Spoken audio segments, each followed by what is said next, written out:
So much has changed in my life since I began to make this film about people and their relationship with the earth.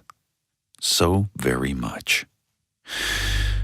With deep gratitude, I know today that I am a part of this earth and that humankind can once again establish a balance on our planet. A balance that is so important for us simply to be able to live in peace. And this is ultimately what all of us long for. This led me to the work of planetary healers, and what began as a journey to different continents became a journey within.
You matter.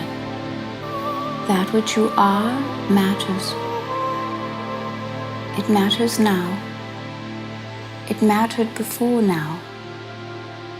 It will matter more tomorrow.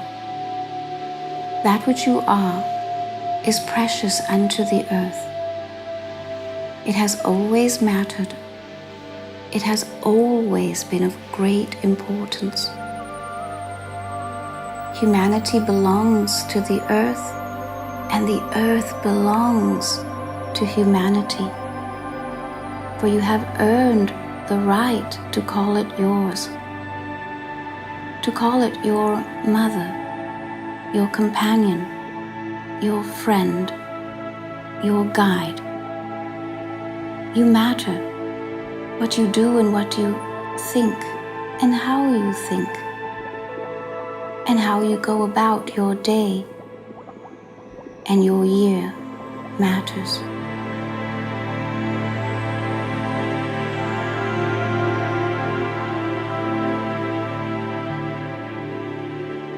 I am a sentience. A sentience is that which knows and is, feels, speaks, thinks, cares, and loves all at once, without exception, without dividing it category by category, without thinking first and acting later. In other words, the earth is sentient without cause and then effect. It is sentient in the moment. That is how the earth can be alive and aware of everything that is taking place upon the earth all at once, to care about every being and the evolution of all things.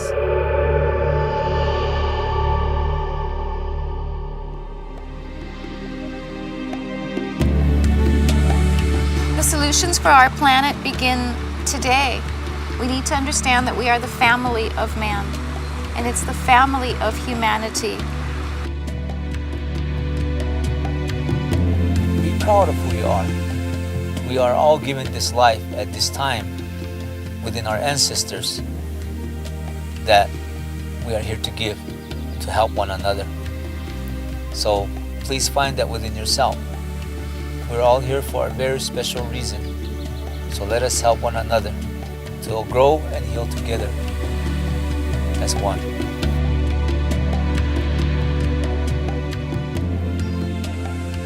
And our purpose here on earth is not to gather goods or to be powerful or to have more money or just to survive. That isn't our purpose. Our purpose is greater than that.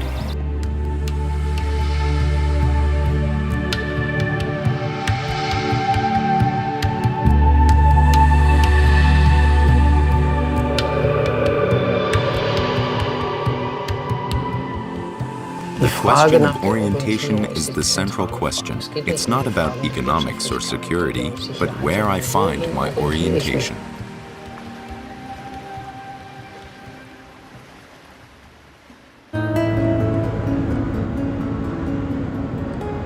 My first journey takes me to Gudrun and David Miller in Arizona.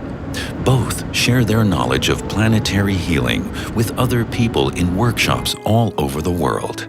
And they do the same with me.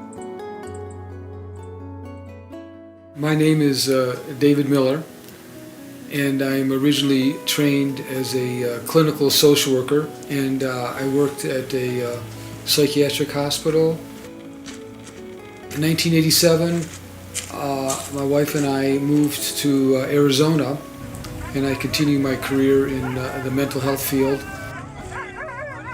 But I also, throughout this time, studied mysticism, and I have a deep interest in the Kabbalah. Since starting this other work, which is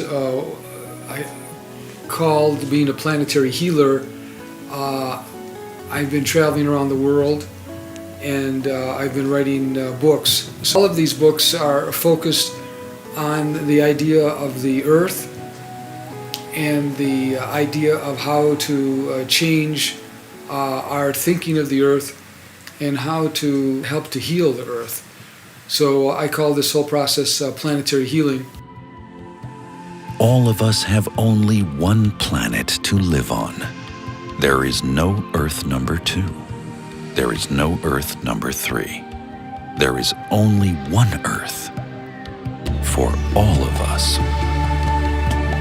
A planetary healer is a person who is working to bring the Earth into balance and to bring the Earth into a more harmonious relationship with nature.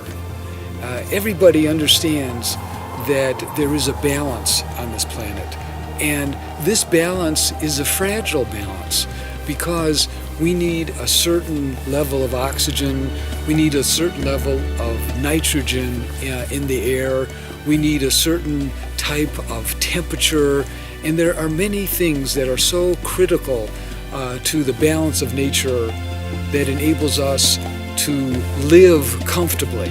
And a planetary healer is a person who is aware of this delicate balance, and they want to find ways to sustain this balance and to keep this balance. And they understand that the Earth is a living spiritual place. So the planetary healer is aware not just of the place where he or she lives, but is aware that everything that we do affects the whole globe.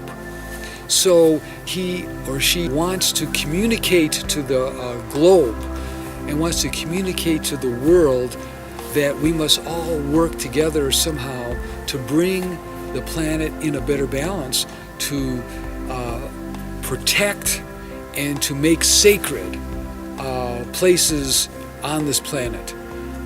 To understand this better, let me explain that the planetary healer believes that there are meridian lines on the Earth, And these are like energy flow lines, very similar to what is spoken of when we talk about Chinese medicine and the meridians.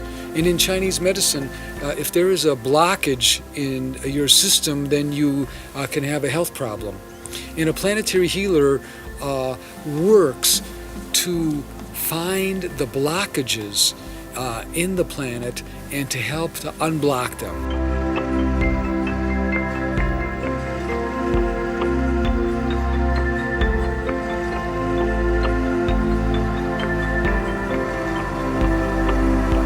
Oi kwakwai nu Ruben Swift kisini yan pahan ma chiu kyang nu mam kasi yan hopi ma chiwa. Good afternoon, everyone. My name is Ruben Swift Senior, and I have a Hopi name, and my Hopi name is Mamkasi, meaning afraid of the bear. But I am from the Water Clan of the Hopi tribe of Arizona. When we were entrusted as given this responsibility to be caretakers of this land, because when you take care of the land, it will take care of you. Now, since we are living in this very modern day of life, we have forgotten a lot of the teachings, even ourselves. So what we see throughout the world today, it is so out of balance, Since we ourselves individually, not just us as Hopi, but many people throughout the world have become so out of balance.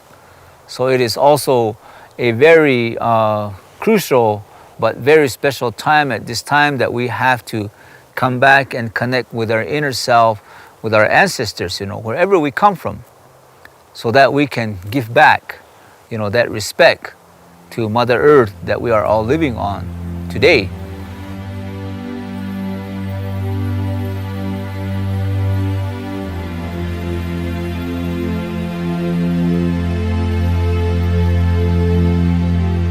Why the waiting and the waiting? To awaken sooner rather than later, to wipe the sleep from the eyes, to wipe the slate clean, to overcome the guilt that has plagued it for century upon century, to overcome the need to make war upon one another, to remember who and what humanity is, to remember its origins, to awaken, to look for the God within rather than the God without, to seek the truth that is already present, to know that the solutions to all problems, the answers to all questions are here and now, solvable, probable, to understand the possibilities and the purpose of the earth and to live in peace.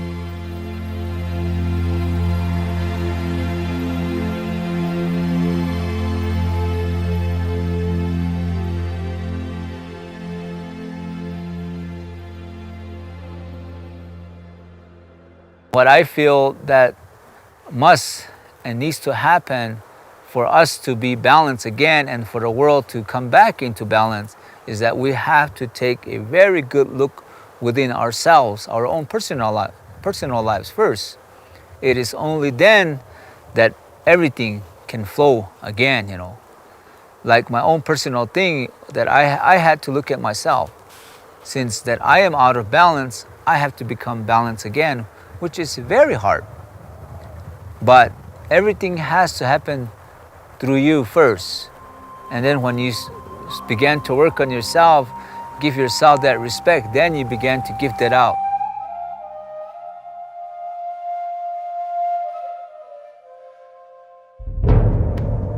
Nothing lasts forever. No one lives forever. The flower that fades and dies. Winter passes and spring comes. Embrace the cycle of life that is the greatest love. Go beyond fear. Go beyond fear. Beyond fear takes you into the place where love grows.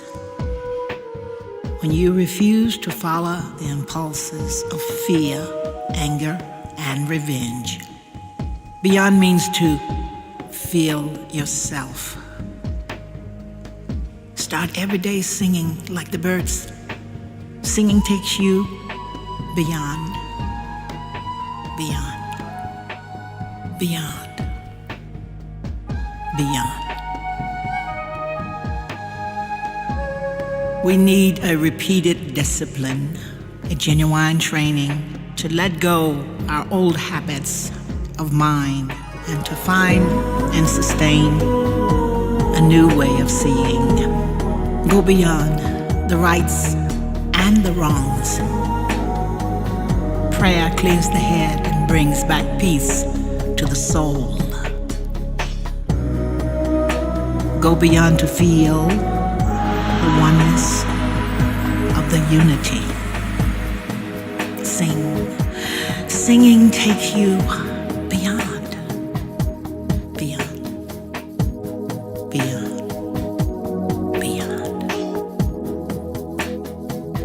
We are all the same, all the same. Looking to find our way back to the source, to the one, to the only one. Go beyond revenge. The greatest moment in our lives is when we allow us to teach each other. Go beyond to feel the oneness of the unity. Singing. Singing takes you beyond, beyond, beyond, beyond. Take the journey. Take the journey inside of you to become quiet, to hear the beyond, to become patient, to receive the beyond, to become open, to invite the beyond, and be grateful. Be grateful to allow the beyond. Be in the present moment to live in the beyond. Start every day singing like the birds. Singing takes you beyond, beyond, beyond. What does love have to do with it? Love grows when you trust. When you trust, love heals and renews. Love inspires and empowers us to do great things and makes us a better person to love. Love makes us feel safe and brings us closer to God. When you go beyond, is where you find true love. Keep singing. Singing takes you beyond. Beyond. Beyond. Beyond.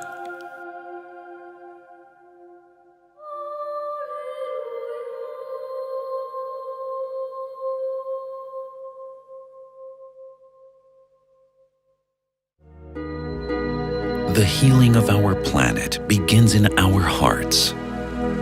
You will find healing in the place where love can grow.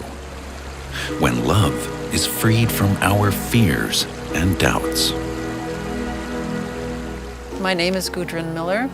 I am a counselor and I have been practicing counseling for 30 years. I live in Prescott, Arizona, in the mountains of Arizona. One of the things that I really enjoy doing in my counseling is working with people that are awakening. And my birthplace was in Northeast Germany immediately after World War II.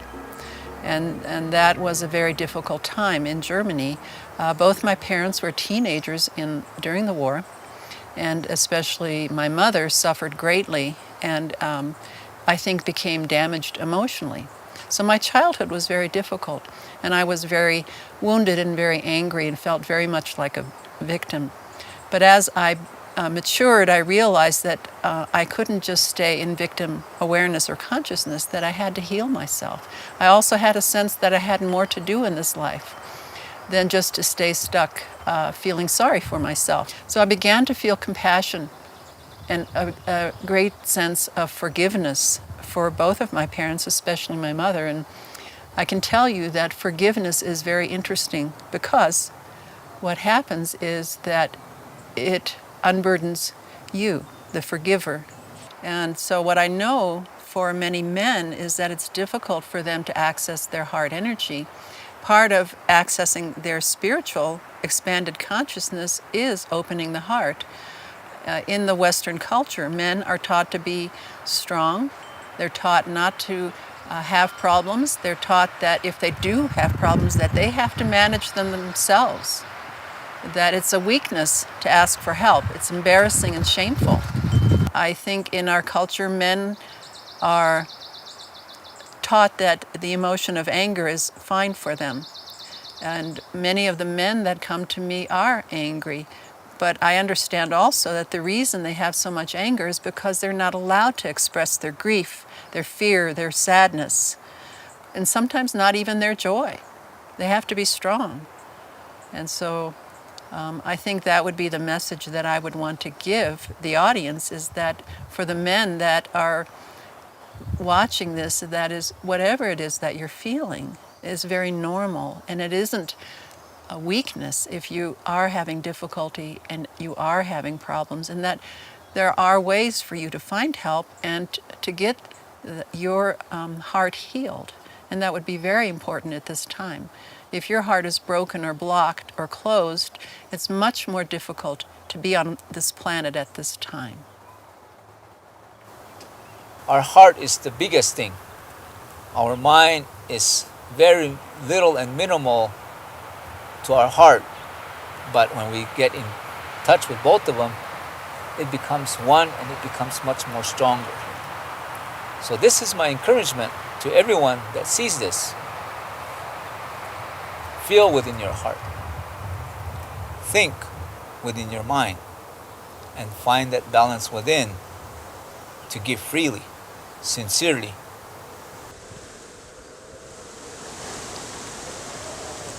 Well, how do you keep your heart open?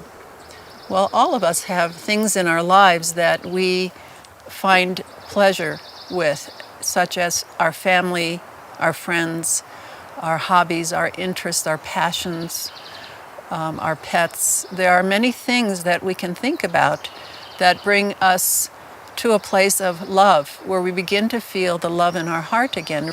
Now, where you see me sitting right now is in my garden. Many of you can create beautiful places, even if you live in an apartment. Create altars, create sacred space, to work in your garden, to plant some flowers or trees, to go to a park, to spend the day in the park. I think nature is one of the most powerful healers for us. Indeed, humanity must now begin to recognize that the earth belongs to humanity. Who would it belong to? You see, in essence, they claim control over it all, but not responsibility. I'm in control of the situation. I know exactly what I'm doing, except that I might not be doing the right thing. So there is a time of reconciliation that is necessary now, for humanity to see itself reflected in its own light, and that light is earth light. It is for humanity to see its own reflection, its own beauty, its own truth.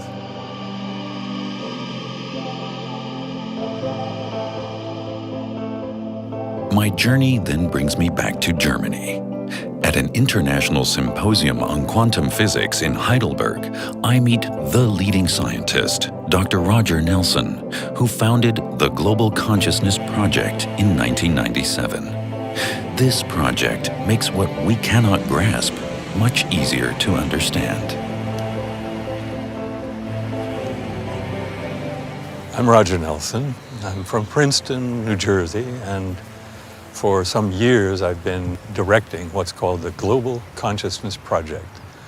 I come to that out of a laboratory experience and, I guess in a sense, personal experience.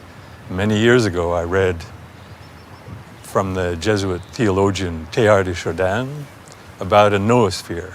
His idea was that we humans ultimately are not finished, that there's another stage of evolution, that we will, and maybe we are in the process now of becoming a layer of intelligence for the Earth, a noosphere, a sphere of knowing, like an atmosphere, but now a kind of a layer that we need badly, wisdom to manage this beautiful blue jewel. Now, consciousness is not, we tried to define it a little bit, but it's difficult. It's one of those things that you know it when you see it. In this case, you know it when you have it. Consciousness doesn't exist, however, just in our heads. It's actually almost certainly consciousness or mind are extended out into the world and perhaps out into the universe. This is something that, again, the wise ones from various cultures have said, but I think we're now seeing scientific evidence that consciousness is not confined to the body. So what happens then? My consciousness extends out into the world, your consciousness extends out into the world, and most of the time they just interpenetrate, they don't interact really. But if we're both thinking the same thoughts, or if we fall in love, what do you think might happen to our consciousness wave? They begin to interact and they create something new.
Now, the tools that we use in studying consciousness are strange ones.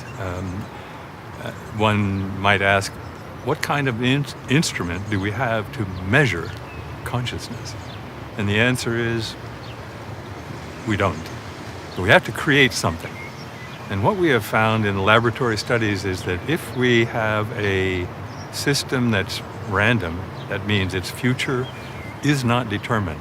It's not even predictable. Such a system has a chance to change.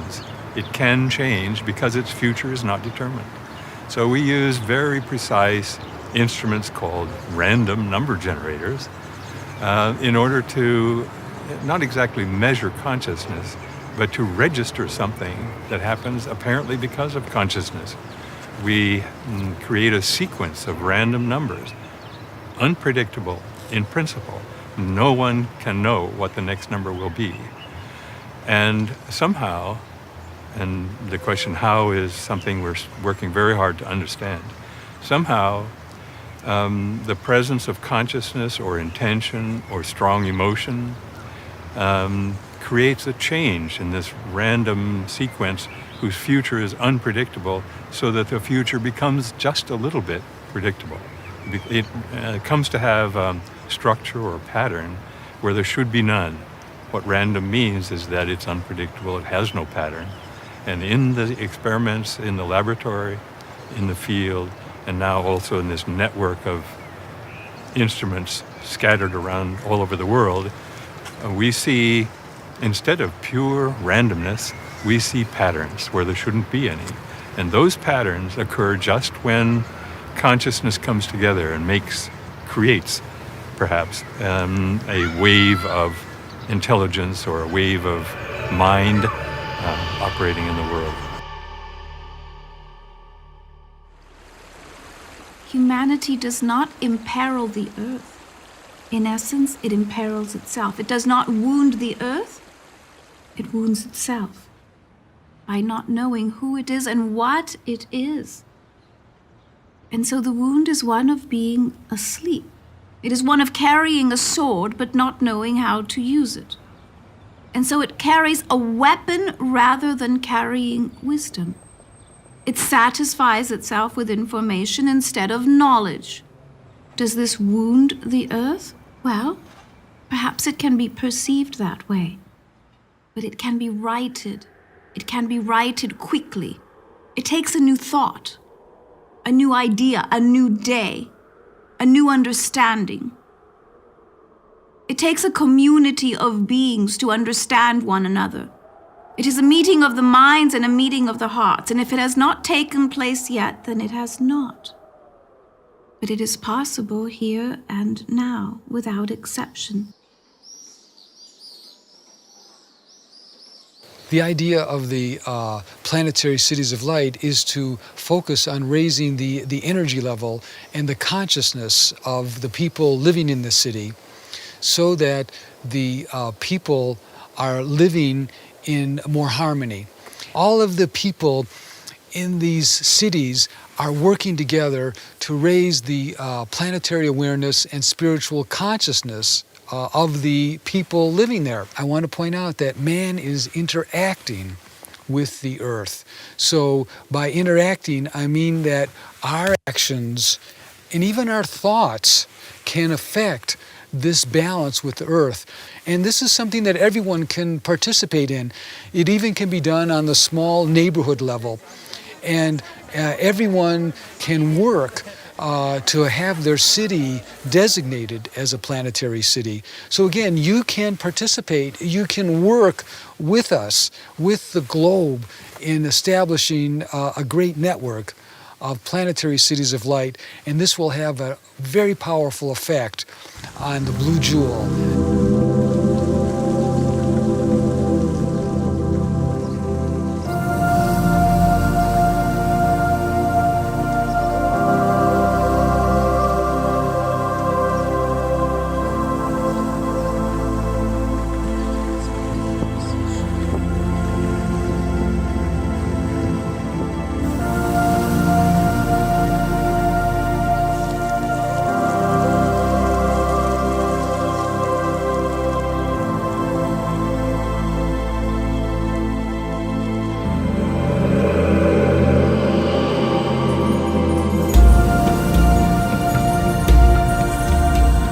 My name is Kate Sparks. I just moved from downtown Chicago.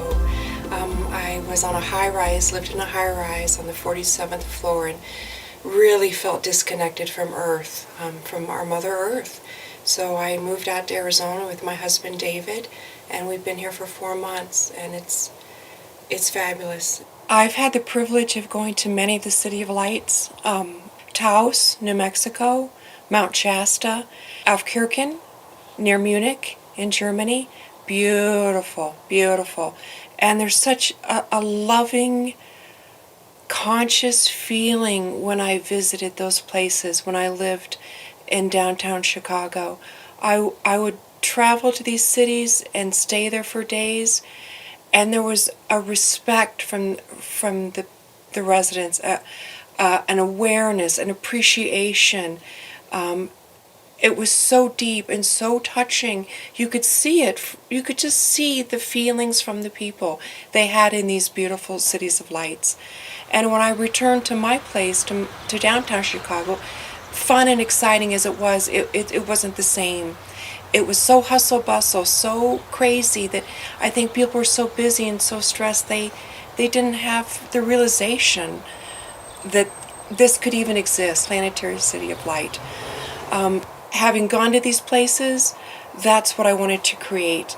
So that was one of my main reasons in moving to Arizona, buying this land and having the space to create a city of light, to give back for the earth, for myself, my husband, and for everyone who's going to come and visit here. I have great plans and great hope and great expectations and intent that it's going to be a beautiful, spectacular planetary city of light. It's right, whatever, where she said who she is. So the first step in developing the area as a planetary city of light is to get together a group of people and then go to the cardinal points of the city, like the north, south, east, and west, and form a ring or around the whole perimeter of the city. And you can bring crystals and place crystals at key points around the city.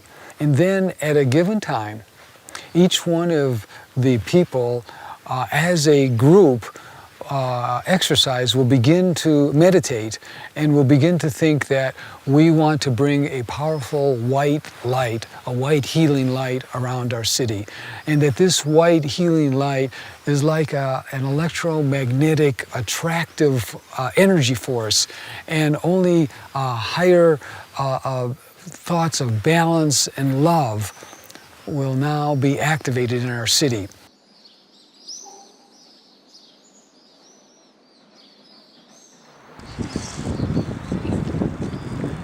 So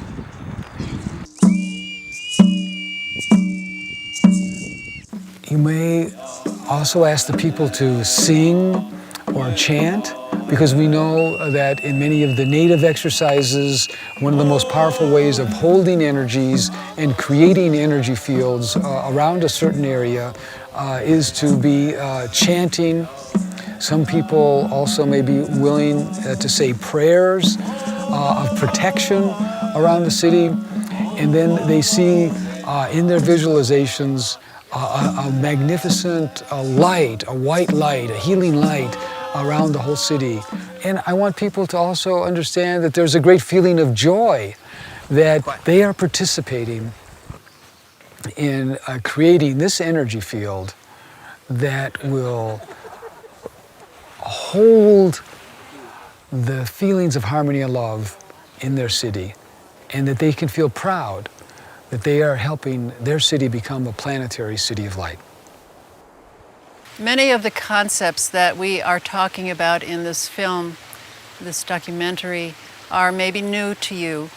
And we as human beings are brought up in families, in communities, in cultures, and these families, communities, and cultures tell us, dictate to us what is right and what is wrong, and dictate to us what we should think and what we shouldn't believe in. So here are some new ideas that you're being presented with.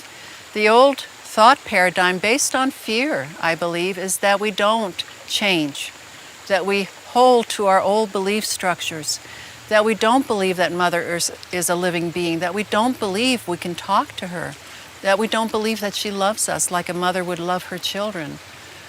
I suggest that that is something that's based on ignorance, much like when people thought the earth was flat. They just didn't know. So these are new thought ideas for you to expand your consciousness.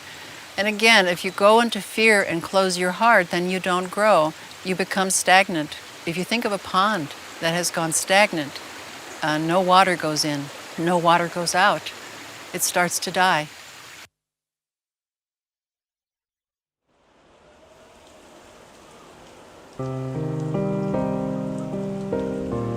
Humanity comes now to a place where it will begin to fear the future. It will begin to fear the earth. It will fear the waters and the waves. It will fear the earth and its rumbles. It will fear the thunders that come from the skies. And it will even fear the water. And it will come a time that it will even fear the stars. Because you see, comes now a time where some of the stars will be seen to fall from the sky. Comes now a time of comets and meteors and asteroids that will be named anew, ones that will be discovered anew in different places. And rather than be amazed by all that can be discovered at this time, humanity will be seen to take 3 steps backwards, and it will recoil from itself in a little bit of fear. It will seem that a fear possesses hearts, and so moments such as can be brought forward in truths such as a new will tell, will bring a peace to humanity then, that the answers indeed are within, that the truths are unfolding just as they have at other times. Matters that this story then unfold so that humanity feels itself safe, even in moments that are insecure.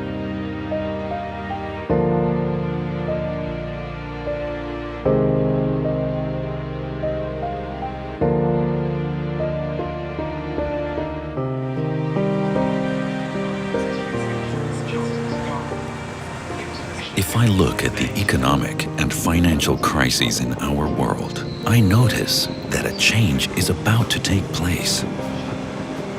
And what gives me hope is that the multinationals are also made up of human beings who can change their way of thinking.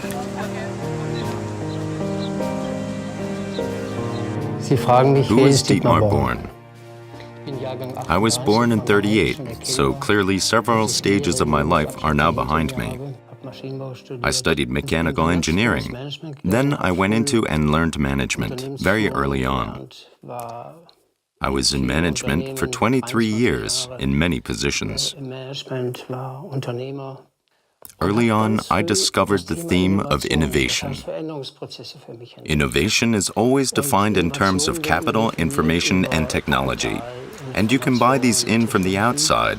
The most important aspect of change is always people. And if we look at the world today, as we experience so much upheaval, the first thing people are actually looking for is guidance. You can no longer find this guidance outside. It's the same if you look at the upheavals in North Africa and Egypt that are spreading throughout the world. All over the world, we also have the same structures that are being called into question, that are breaking down, and everybody is looking for new guidance. What we are searching for in vain, we ultimately find within ourselves, if we connect again with the cosmic level. Cosmos means order, and that is also the great challenge, trying to bring the knowledge of metaphysics that I have experienced into management as well. Using the philosophy of metaphysics, we lead people to themselves so they can recognize themselves in order to change everything and become whole, become more successful, first within themselves, using these philosophies. I ask Mr. Bourne to name me a company where I can take a look at this new approach. And so I go to a farm in Austria.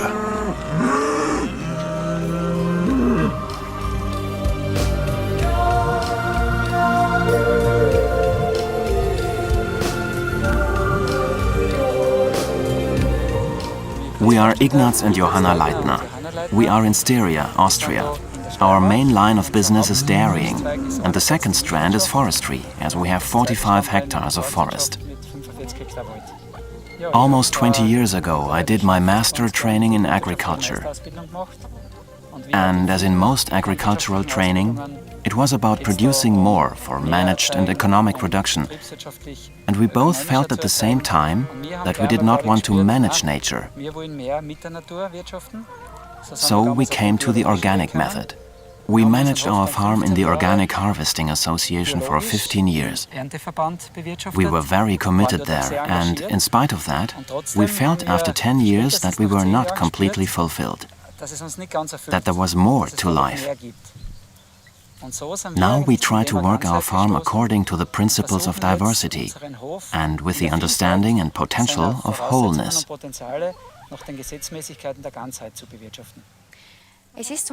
There's an old saying that when a young farming couple takes over a business, then there will only be trouble and difficulties in the business for the first few years. We didn't think that that was possible, but it was true. And not only for the first few years, we also had nothing but problems for the first 10 years, especially with the fertility of the farm. The fertility of the cows wasn't that good, and we got every disease that was going in the barn. Although we were organic, and although we looked after our cows carefully, eventually we got the hint that it might have something to do with interpersonal relationships. After we had painstakingly gone through our farm, we realized that it wasn't to do with us personally, but maybe the cause could lie within interpersonal difficulties within our local clubs. And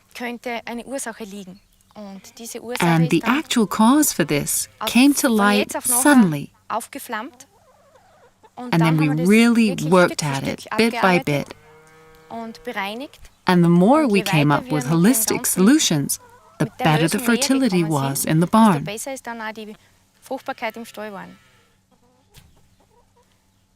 That means that there was truly a direct result.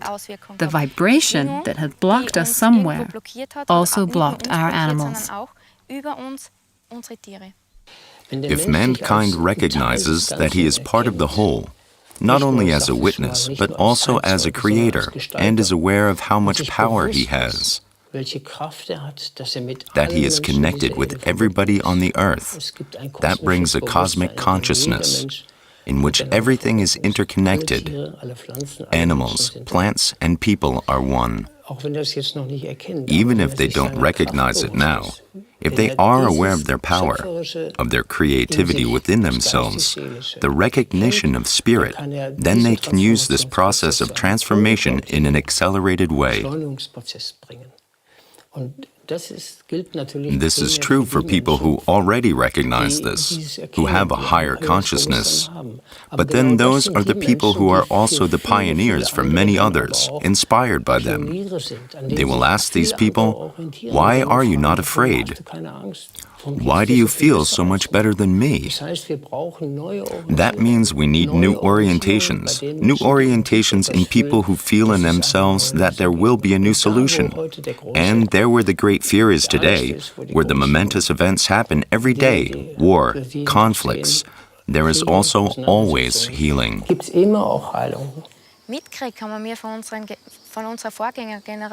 We inherited very strong beliefs from the previous generation.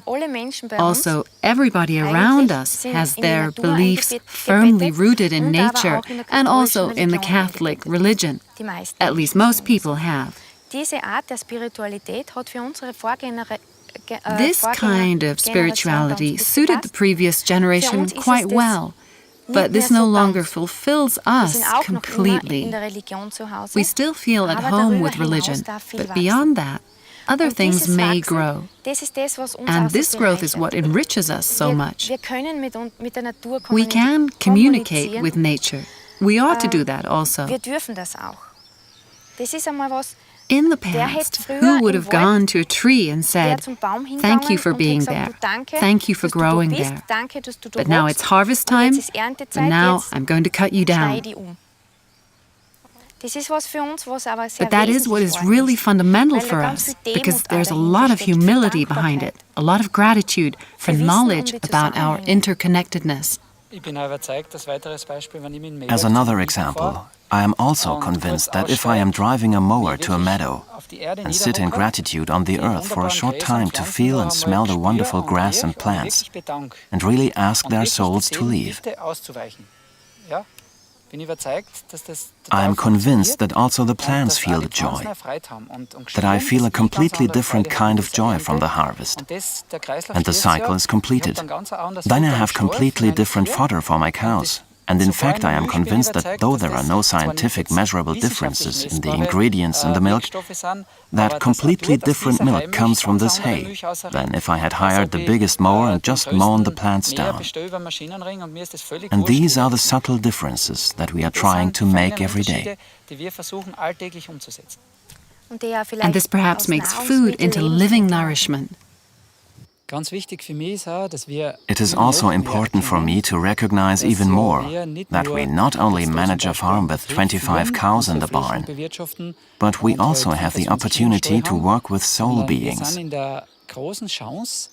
Not only the clearly visible physical beings like our cows and calves, but also the spirits in our meadows and in our woods. And this goes further to the higher spirits and the earth spirits, where we really know the goal must be to work together with them, to follow the inner voice, or at least to try not to do anything that would destroy the fundamental harmony of the spirits on our farm. A practical example is that we try not only to speak to the trees and plants before the harvest, or to make them grow well, but really, if there are energy lines on the farm, called ley lines, that you should help and support them, but never cut through them by making a path. That would be one example. In the past, people were shaped over hundreds of years by their background, for example, agriculture, and they had an orientation from their social environment. They were shaped by their village or their city. They were born there and then socialized. These made an impression. This did not allow people to develop according to their own natures. If they didn't want to become a farmer, they weren't asked. They just had to take over the farm. This great framework, which shaped them, which also supported them, had three big pillars. And these pillars were once tradition, over many hundreds of years. Then it was confession. That means the various religions which were taught them. And it was the authority, through duty, not primarily through personality, but through duty. That was the structure. These three pillars have become broken. They're breaking down. They have no more power. You see that daily on the news. And because of this, the framework has also broken. And now the individual, the person who stood in the middle, who is shaped by outside forces, is free. He is free from tradition and from old confessions, but he has found no direction. That is exactly the situation where people are looking for a new direction. And if they no longer find it outside themselves, be it in their family or in society, then they have to find a new direction inside themselves. That is the new thing. And if they feel it inside, if they feel trust inside themselves, by doing a little meditation and connect with the spiritual world, then they find exactly what they were looking for in vain outside of themselves. That is the new orientation. The old has to go. That's evolution, so that the new can come into being. My wish for me and the people around me, and above all also for the people in our region, is that we just observe nature more. That, for example, we look at a rose. There you see, when it is in bud, you can really enjoy it and cherish it. And then you can watch and realize that a rose becomes really beautiful when it can unfold, when it becomes a full-blown rose, when it can give off its scent, and when you can really lose yourself in a rose. Everybody would like to be a rose like this. Everybody should be allowed to be like this. I would wish for that. To be able to blossom into a wonderful flower, to become a flower that wants nothing more than to radiate its beauty in just the way that it should. For us human beings, that means that what I want to do, that what I can do, that what I want to bring forth, I should be allowed to do. And I should allow precisely this for the people around me. Also for my companions, my fellow man, my partner, my children, my neighbors, in fact, everyone should also be allowed to unfold. What a beautiful, big garden there would be in the world.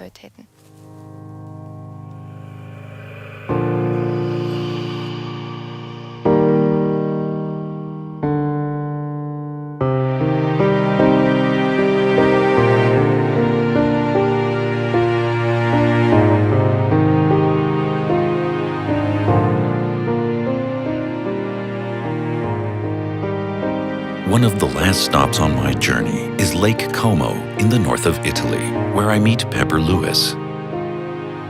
Pepper is an author, and she holds workshops all over the world to bring the wisdom of the earth to mankind.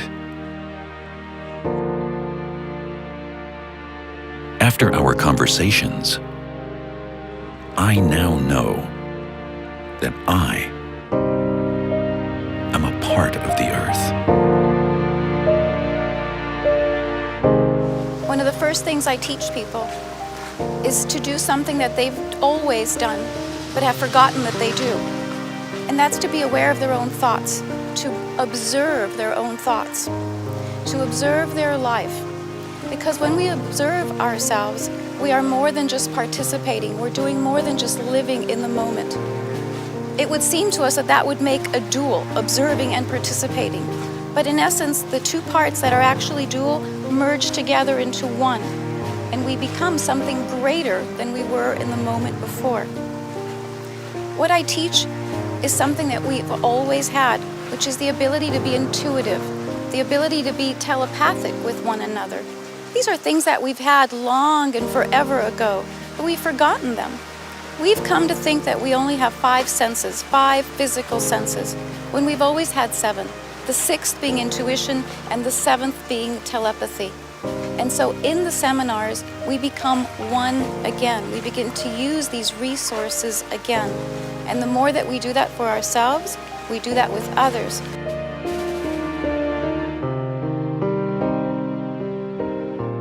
As I begin to relate to people and teach them how to feel the earth in the way that I do, I start out in very simple ways.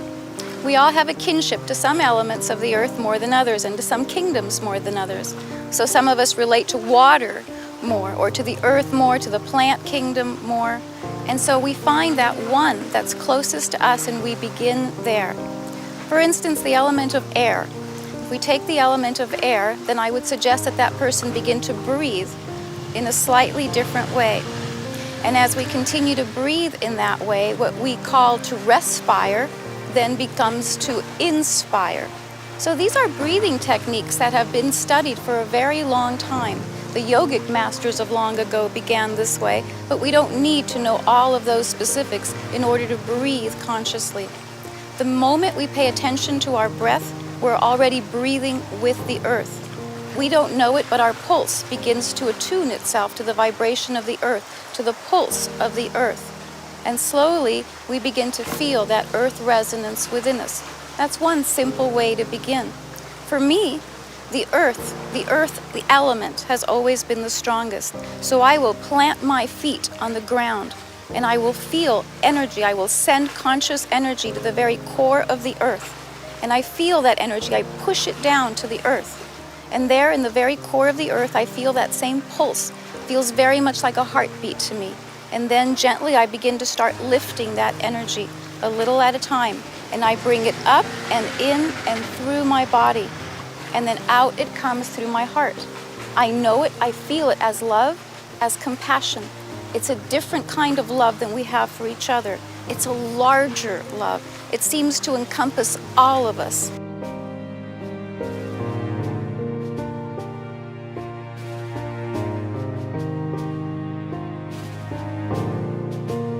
There have been times, more than I care to mention, where I have suffered and I have been sad and lonely and afraid and separated from everything and everyone that I have loved and cared about. I would like to say that in that first moment that I knew exactly what to do, that I could say I wanted to touch the earth and the earth touched me back. But in that moment, that's not what happened. In that moment, instead I cried out and I said, Kate, take me out of here. Take me out of this life. Take me out of this situation. Take my pain away. Even if I never feel anything again, I don't want to feel what I'm feeling right now.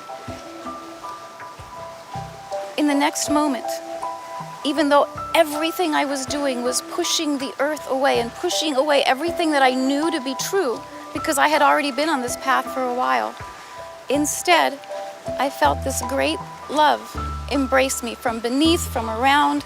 I couldn't tell you in that moment if it was the earth or if it was an angel or what it was, but something loved me back. Even when I didn't love myself, something loved me. And I remember that moment. I've never forgotten it. And that moment gave me strength. And when I've had other moments like that in my life where I've needed so much more courage than you could receive from me as I explain it to you now, I have remembered in those moments to now trust the earth and trust that something would embrace me. I don't have to call it the earth, I don't have to call it Mother Earth, I don't have to call it Gaia. I just have to know that something is here, larger than I am, larger than the moment, larger than the pain.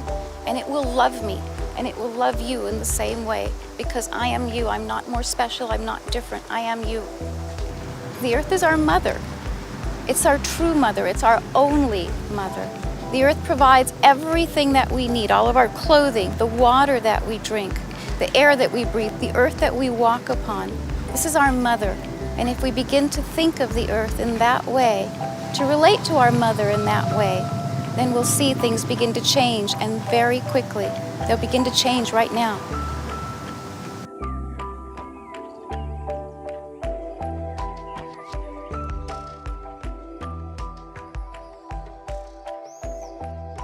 Biorelativity is a system of thinking that is based on the concept that the earth is a living spirit. And many people have a name for the living spirit of the earth, and they call this name Gaia. Now, Gaia is a description of the spiritual energy of the earth. In biorelativity, we believe that we as humanity can interact with the spirit of the earth. Then this interaction can change the way the earth is, and a simple way to explain this is that the earth responds. If man is acting to try and be in harmony with nature and be in harmony with the earth, then the earth will respond harmoniously. Everybody knows that the Earth's weather patterns are so complex. Even the most complex computers can't even predict often what the weather is going to be. So we need to gain a greater understanding of the Earth's response. Now, if this holds, then how we act and even how we think will affect Gaia, and we can help the Earth's responses be more in alignment with what our needs are, so that the optimal environment will be able to be stabilized. And that is what will come when we are focused on biorelativity.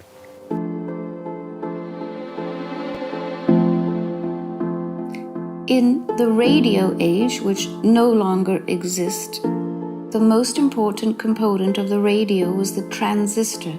Nothing could happen without the transistor. Everything depended upon that. Now you are in your computer age and your information age, and you have the semiconductor, the other processors. Nothing can happen. No information can be exchanged or processed without this. It is the most necessary part. Now think of the earth.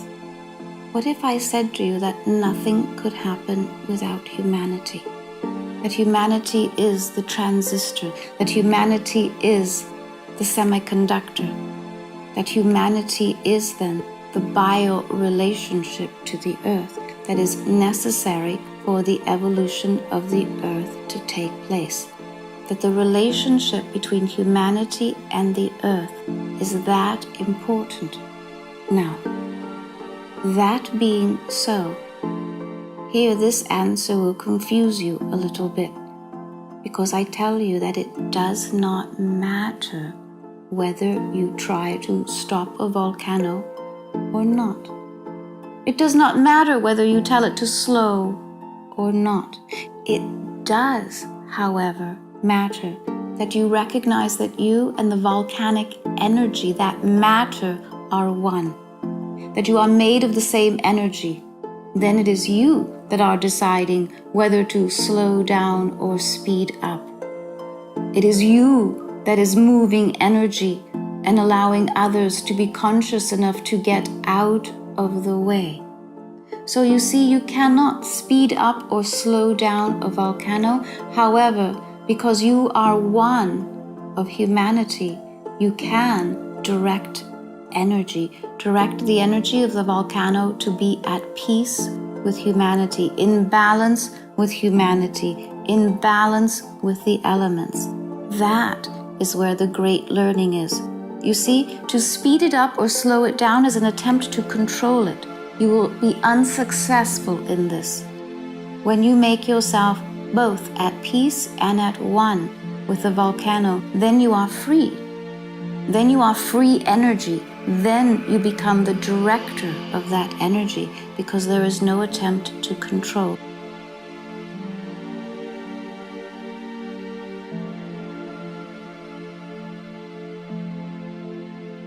One of the things that we have discovered by looking carefully at all the different events which we have examined, is that those events which have something like compassion in them, or events that evoke compassion or feelings of love, feelings of connection to other people, those events make our needle move.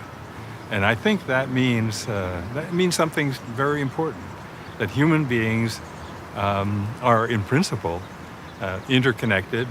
We have this fundamental knowledge, but they are more so when emotions like love and compassion come into play. This makes sense. These are emotions which require two people or a group of people. So when we do sort the events by compassion, we find that the more compassion, the bigger the effect. Less compassion, a smaller effect. And I think I have to say I was so deeply surprised when we looked at fear in the same way. The more fear, the smaller the effect. Not bigger, but smaller. Events which are categorized as producing fear produce a smaller effect in our network that's monitoring the consciousness of all of us together. Why? How could this be? And I think the answer, when you think back on how compassion requires two people, fear doesn't. Fear, I draw into myself, I run. I don't connect with other people, instead I protect myself. So I become isolated by fear. Fear isolates us. Compassion and love bring us together.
It is June 2011. What if we human beings, using biorelativity, could bring rain to the Earth at a specific time with our thoughts? I send out a call on the internet. To eliminate, as far as possible, the likelihood that rain will come naturally, the rain experiment should take place on August 14th from 3 to 4 p.m. in the Sahara. A video animation of the visualization is made to help the participants to better prepare to bring rain to the south of the city of Duz in Tunisia. Within 6 weeks, over 2,000 people from more than 50 countries around the world sign up to take part from wherever they are on the day. Overwhelmed by this enthusiastic response, I ask the people to feel and sense the rain in the desert, and to send loving thoughts into the raindrops, as well as to the other participants. I also ask Dr. Roger Nelson to observe it using his network. Those that participated in the experiment, as you will call it, are ones that in some way became aligned with the element of water. So those that participated in this then were called by the element of water itself, not weather, not rain as you call it. You call it the rain experiment. I will call it simply the element of water calling forth those who would heed. You did not affect the weather. You did not affect the rain. What you affected then was the entire movement of the energy of water, your simple experiment just to see what would happen, brought about a change in the water table beneath the earth where you stood. In the same way that you looked to the skies to see what would be taking place, it perhaps did not occur to you. No particular thought about water directed in one place can happen without the tables of water to be affected by polarity. You look to the clouds above, and I tell you that beneath the earth was also affected. Not a change in the weather necessarily, but an activation of all of the water tables in everywhere that attention was placed. Now, what does this tell you? First, that you can call this a success, even if in ways different than you imagined. Second, that humanity is capable of affecting great change, not only in its own local environment, but in others as well. Third, that consciousness, when acted upon, when moved by one and by oneness, carries a great and potent power. Fourth, that the element of water cannot act alone. Therefore, if you call upon water or weather, it affects air, it affects earth, and even, sweet one, something that you did not conceive of, that the water that you called upon, while it may not have rained where you were, water came about to put out fires raging in other parts of the planet. That what you called upon the element of water set aside some peace so that fires did not burn elsewhere. You acted upon the element of water, and all of the others were affected in the process. You called upon rain, and water extinguished fires elsewhere. You called upon the skies, and the tables of water beneath your very feet were stirred into action.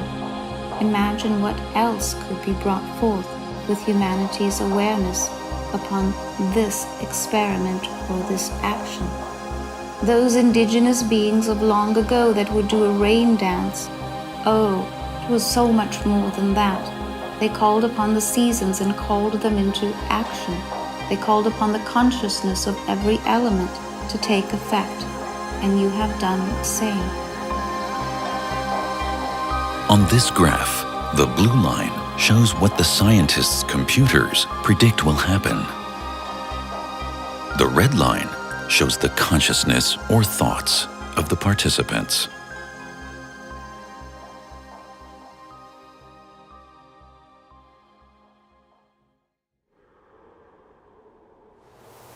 Please give yourself much gratitude for your life. Find whatever you need to do in your life to help yourself, and that will benefit many others, and that will resonate through Mother Earth, Father Sky, and throughout the universe. We are all part of the family of man, the part of mankind, humankind. And we carry this. You are my brothers, you are my sisters, you are my cousins. And the earth is our parents. And I want to leave you with that we all walk this spiral together. We dance the same dance together. We will all come to meet each other in some way and at some point. And if we can just know that now, then we won't greet each other as strangers. There won't be boundaries between us. We might speak a different language, but we will recognize each other. I have greeted people and say, I know you. And they've looked at me in that same way and they say, I know you. So I would like to look at all of you now and say, I know you, I feel you. And thank you for sharing this planet and this lifetime with me. Thank you for being part of my life, my truth. Let me honor you. Let me share this moment with you. Let me open my heart to you. And let me feel the same from you. Thank you.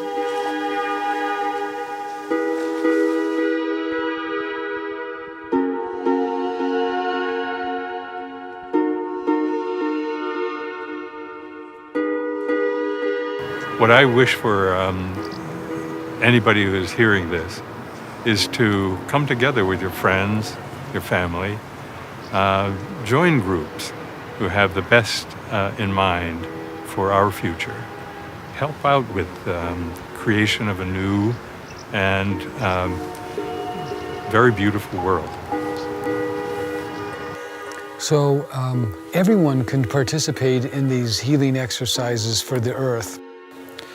And we know that almost everyone on the earth has seen those beautiful pictures that the astronauts took of the earth from the moon. And those images are so beautiful.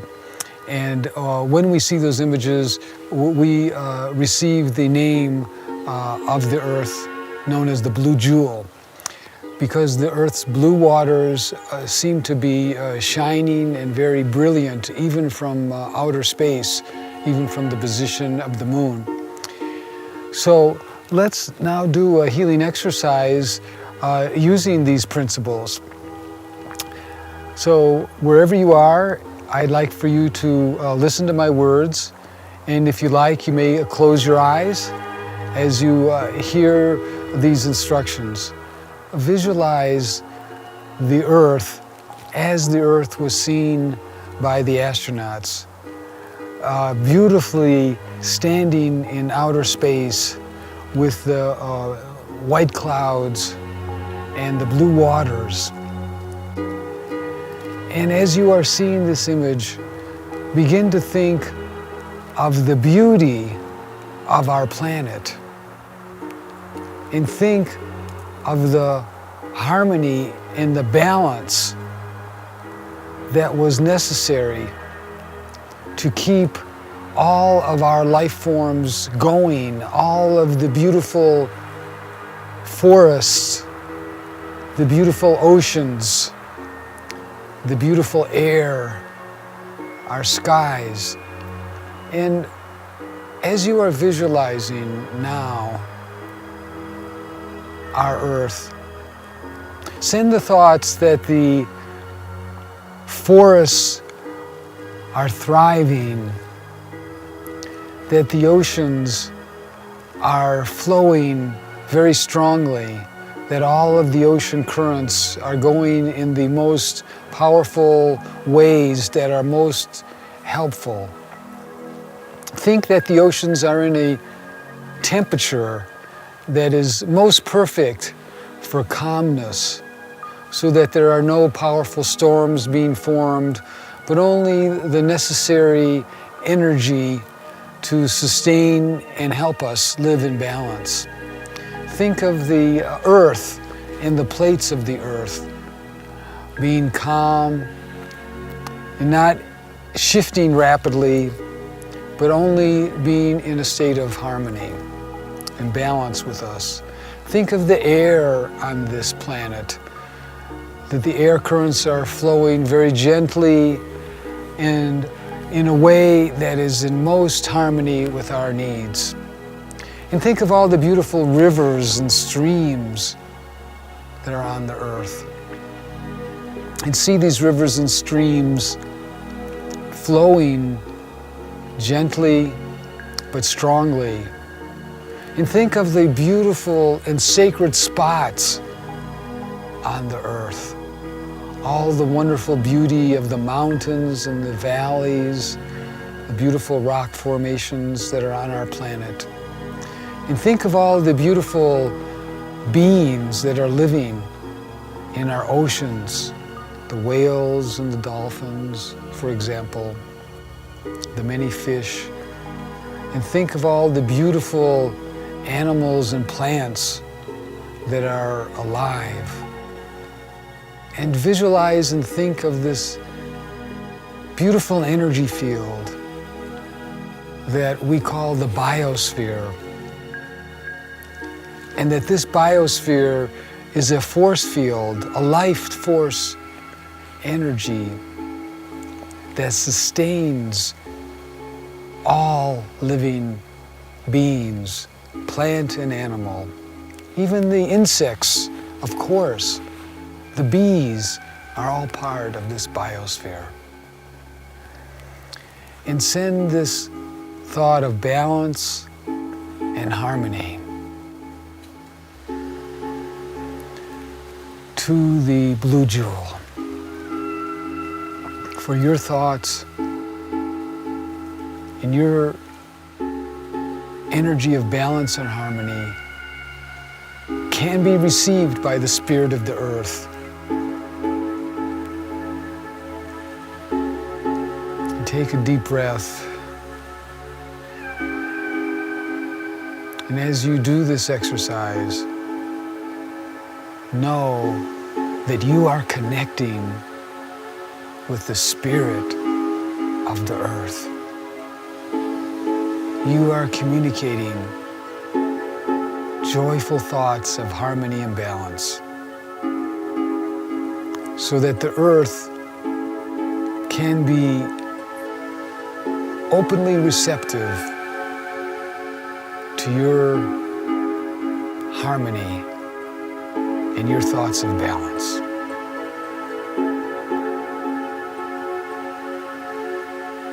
And when you are ready, you may open your eyes and feel this deep sense of connection to the blue jewel. And know that your thoughts and your energy of healing and balance can make a difference for the healing of our planet.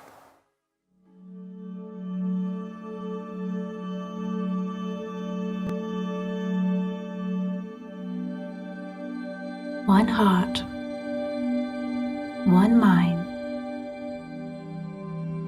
one truth, innocence, purity, vision, completion. We are one, without exception, without beginning, without end. One heart, one loving, living planet, loving, living humanity. I am Gaia. I am the planet. I am one with you. The love I extend to you is everlasting. You will take it with you where you go, in every moment, in every dream, in every heartbeat. Your pulse is Gaia's. Let the moment live on, beyond and within. Let it be, and let it be with you. Humanity dwells in my heart, in the heart of the earth, in the heart, the jewel that is this planet, this celestial body, in the heart of the solar system, visible to all of the stars and all of the other bodies of light, my crowning jewel, my humanity.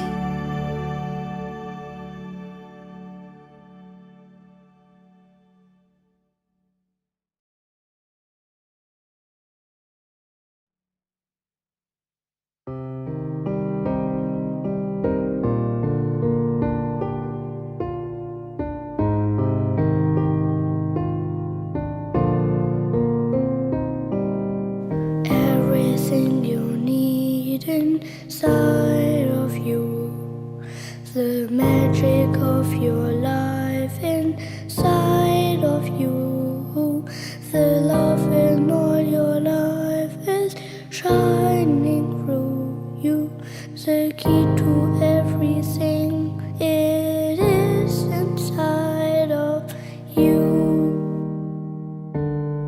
The history of the world inside of you, and all the future too inside of you.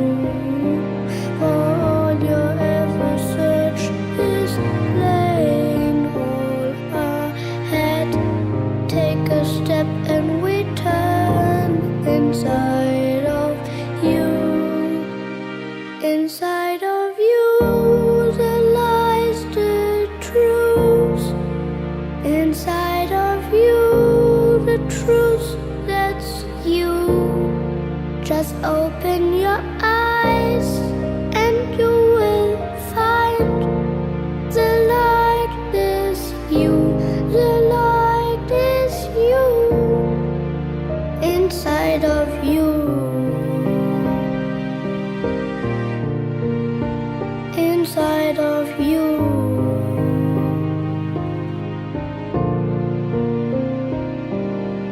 Everything you need inside of you, the magic of your life inside of you, the love in all your life is shining through you, the key to everything is true, the light is you. Inside of you, the lies the truth. Inside of you, the truth that's you. Just open your eyes and you will find the light is you. The light is you.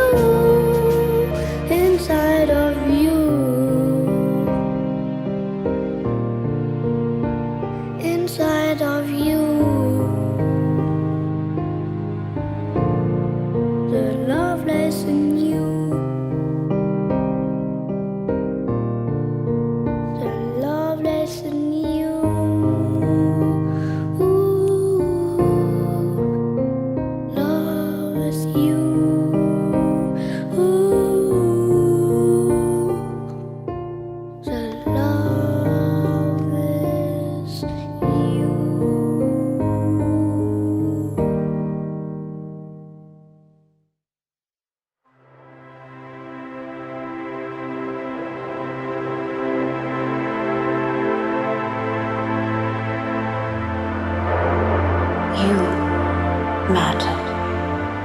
That which you are matters. It matters now. It mattered before now. It will matter more tomorrow. That which you are is precious unto the earth. It has always mattered. It has always been of great importance.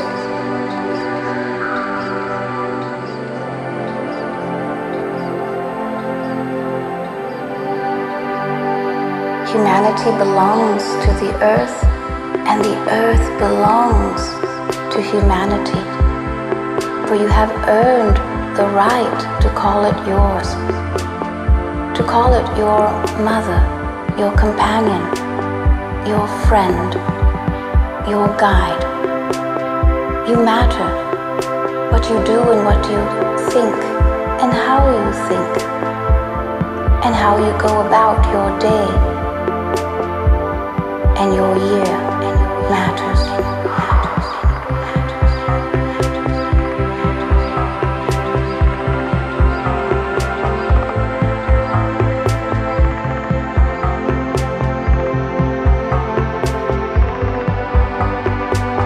Humanity matters and has always mattered, and is near and dear to my heart, as it has always been. As it will always be. There is not a moment that passes where humanity has mattered less or more. Always precious, the most precious gem of them own.